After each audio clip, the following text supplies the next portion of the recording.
Hi, Alan here from RVAcrossAmerica.net. This is the morning of October 11th, and this post is going to be at RVAcrossAmerica.net/Saratoga23. It's been a month. It's been a month since you and I have had an opportunity to get together and chat. And I'm sorry for that. I've been in Vernal for about a month now. This is actually just one day over a month. And I was very busy the first week I was here, and then I got sick. I've had a sinus infection. It took me a couple of weeks to kind of get a handle on it. Cycling fever, and then realized I was going to have to take some zithromycin. I hate taking antibiotics to knock it out. And I did succeed at knocking it about 98% out. And this is the strongest my voice has been in 3 weeks. So here I am. Let me kind of bring you up to speed. Last time we talked, I was, I believe, out in Pinedale, and I had been dry camping out in the Soda Lake region. It ended up being a 3-week dry camping experience. It went extremely well. The batteries performed well. They're new batteries, if you recall, Duracells. And I had success with the solar panels. They worked out fairly well. The generator was a little bit of a mixed story. The gasoline did kind of gum up the carburetor, which had to be cleaned out. And I'm going to have to work on getting a better carburetor cleaner so that I don't have to do that again. But it's a dual fuel generator so that the propane side of it always worked. So I knew I had electricity by generator if needed. And it's only about an 1800 watt generator, but it did what had to be done. So, since then, and forgive me, I'm drinking tea, it's keeping me speaking. After leaving Soda Lake, I headed down to Rock Springs for a few days to full hookups to clean out the camper and refresh the water, etc., etc. Rock Springs itself is an interesting town, and if anybody contacts me privately, I'll tell you about a real interesting experience in the Walmart parking lot. Anyway, beyond that, after leaving Rock Springs, which is known to Wyoming people as the armpit of Wyoming, and I stayed, by the way, at the fairgrounds. Great place to stay if you need to stay there. It's a reasonable price. They give a discount for Good Sam members and for military, etc. So, after leaving there, I headed over to Saratoga. Saratoga is a place I've been to many, many times. Saratoga is great. It's in the middle of nowhere. It's isolated. This is what I increasingly enjoy as I travel, because I want to be in small towns. I want to be away from any kind of action. I firmly believe that big cities are, at this point, getting increasingly challenging to be in. For a lot of reasons. I'll leave it at that for now. Got a lot to share with you, but I'm not going to throw it all into this video. Saratoga itself, you could stay at Saratoga Lake. It's $15 a night. There's no reservations. Show up during the week and you're almost guaranteed space. Do not try going into the water at Saratoga Lake, at least in August or September. There is toxic algae. However, you're not far from Turpin Lake. You're not far from Mirror Lake, which are up in the Snowies, which I understand today are going to become quite snowy. So that road may be closing that goes over to Laramie, which I did make it over to get to the War Memorial Coliseum. It's where they play football. And had an opportunity to see some friends at a University of Wyoming game. They were playing, I think, a foreign team. It was from a foreign country called Portland. And because the stadium is at 7,220 feet elevation, the foreigners from Portland had absolutely no chance.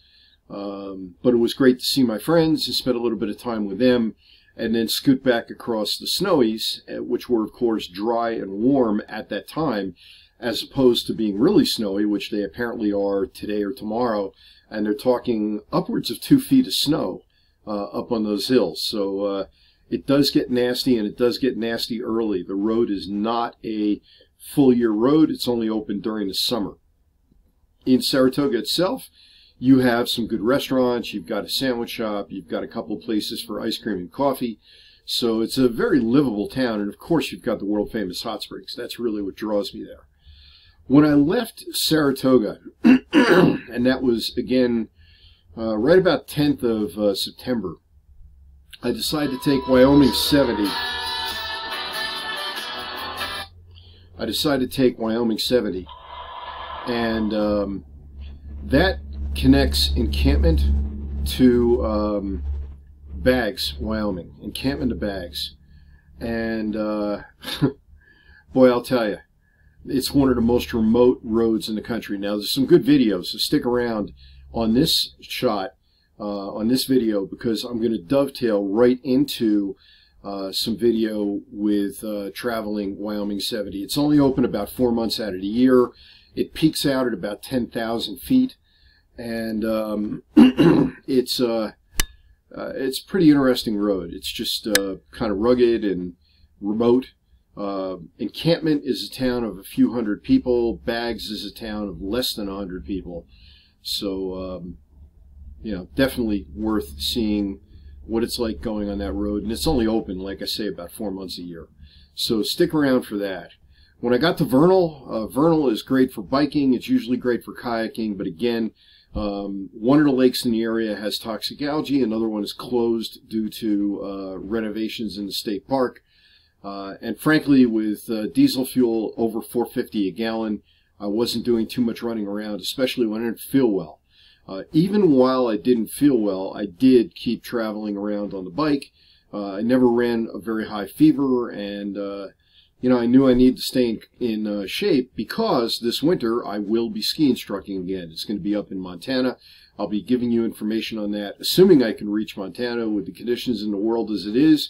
Who knows what's going to happen in this country, and who knows what's going to happen to the price of fuel. But if everything works out, I'm leaving Vernal in a few days. And when I take off from Vernal, I'm likely to go to Starvation State Park. Starvation is a great place to spend time in the autumn. They might be over to their winter rates, which are about half of their summer rates.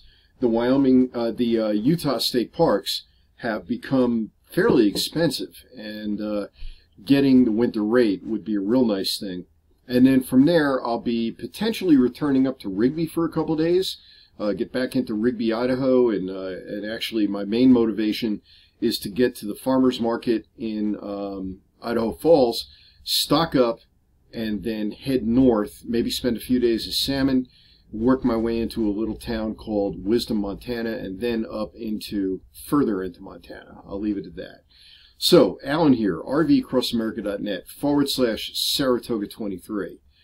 I will be hopefully communicating more frequently, and I've got a lot to say. There's a lot going on with the events occurring in the world. It's definitely impacted the RV world. I do have several clients at the moment. I've even got a couple of buyers, but boy, am I going for the jugular on the buying. We're trying to get the best possible price on buying, and when it comes to selling, well, we're doing whatever we can to move the campers. All I can tell you is it is very much a buyer's market, very much a buyer's market. The only possible exception to that now is small Class B vans for yuppies. Anyway, Alan here, talk soon, and stay tuned for that Wyoming 70 footage. Thank you.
Good night.